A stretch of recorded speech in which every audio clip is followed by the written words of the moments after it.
Hey everybody, in this video I'm going to show you how you can make your own DIY Thunderbolt drive and save a few bucks while you're at it. In this example we'll be using the new U-Green double-sided heatsink. It's a little bit chonky and thick, but it's got some great heat dissipation, and we're splurging here an 8 terabyte Western Digital black drive. These things are a little bit pricey, so if you stay tuned, I'm also going to teach you how you could save a couple $100 or maybe more going the DIY route and getting a little bit crafty. So if we do a quick search of 8 terabyte Thunderbolt drives on Amazon, you can quickly see that these are very expensive, typically over $700.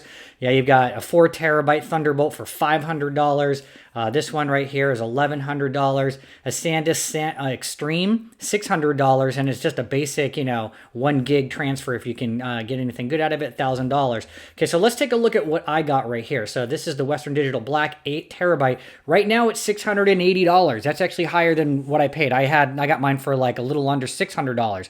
So maybe it was just timing, but I'm going to show you how to save a few $100. And just so you have proof, right, if we jump over here to my order details, $570 with tax for my 8 terabyte drive. So that was a killer deal. So I got it for $570, and then the case that I'm showing today is $70, so $640. Let's call it $650 out the door. Okay. Now, how can you save some money on this? Okay, even if you're paying regular price, so $680 plus another $70, you're at $750. Let's call it $800 total, which is not bad, and you're going to be DIY. So what I recommend is opening a credit card, okay? And obviously you pay them off, okay? And what I did is I got a Wells Fargo offer right here, $200 bonus if you spend over $500 within the first 3 months or something. It's ridiculous. I'm already going to spend the money, so I might as well save $200 by opening a credit card.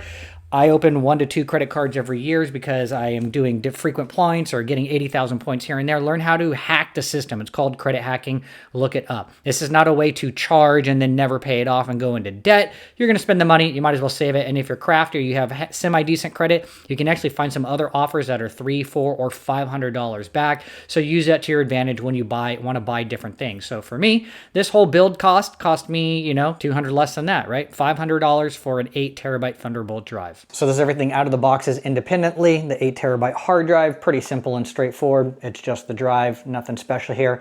And I'm going to show you how to install that in just a second. And then we've got the U-Green drive right here. So double-sided heatsink. It's got some nice weight to it. These two pieces are aluminum, while this piece kind of sounds and feels like plastic, which it probably is. Also comes with a cord, some thermal tape, a couple screws. Some of it I'm already taken out because I'm about to show you the inside. So you just lift this, it pulls out super flat on the inside part right here. And then you've got the bay here for the drive itself. So you can see how it's notched out down here along with the hard drive itself over here, that it's just going to be sliding in just like so. So that's all you're going to do. So line this up. Start to slide it in just gently and get it worked into place. It's going to lift a little bit.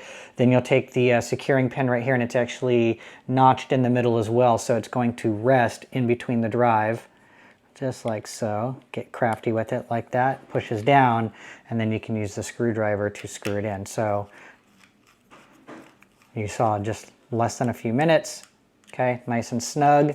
Okay, take the lid, put this back on. Actually, I lied.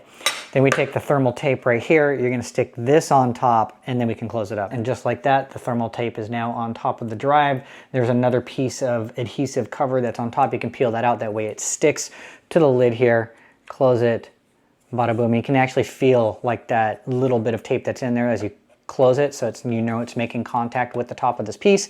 And then put these 2 screws back in, and we're good to go. Okay, we got this thing all set up and plugged in now. I've got Black Magic running over here, just checking out some speeds. Everything seems to be checking out here, coming in at, 3.1 gigs there for the write and just over 3 for the read.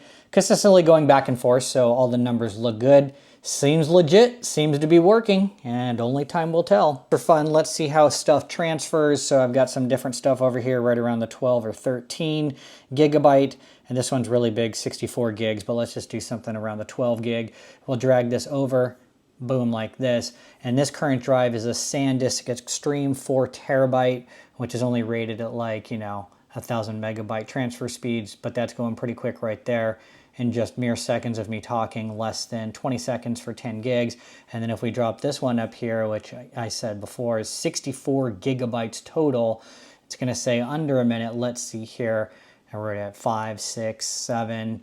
We're transferring quite quickly, which is great. So it's exactly what I need. I've been, I use Final Cut Pro to edit a lot, and this thing has been bogging me down, but you see there just within 15, 20 seconds, we're about a third of the way transferred.